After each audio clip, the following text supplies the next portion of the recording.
L'écriture, c'est sismique. Et le séisme, c'est une question d'énergie.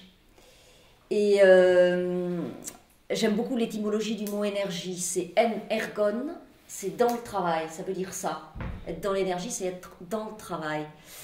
Et en fait, quand je me suis mise à l'automne 1996 au pied du mur de l'écriture et que j'ai écrit Liturgie, le tout premier texte, j'ai eu la sensation que c'était mon vrai travail, ma vraie place, que je m'étais enfin mise en face de ce qui allait donner un épicentre, voilà, à ce qui était simplement juste ça, quoi, juste ma vie. Ça a l'air un peu grand comme ça, mais bon, voilà. Et monter à l'assaut de la page, ça serait presque, c'est presque trop, parce que en fait, ça a l'air comme ça très sûr et très martial, et c'est pas sûr du tout. C'est une angoisse absolument vertigineuse et absolument jouissive.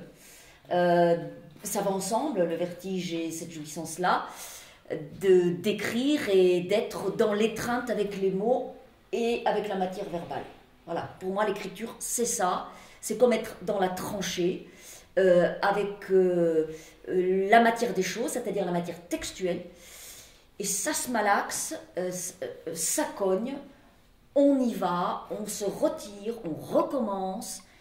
C'est d'une certaine manière jamais fini, en ce sens que je publie des livres évidemment, c'est-à-dire que il y a un moment où je me dis je vais montrer quelque chose, c'est-à-dire du bloc textuel que je malaxe et qui est le même depuis le début, depuis que j'ai commencé à écrire, comme un sculpteur qui malaxerait de la terre. De temps en temps, du bloc, je retranche une masse et je la donne à mon éditrice et à ma lectrice, elles sont deux. Je retranche et je donne.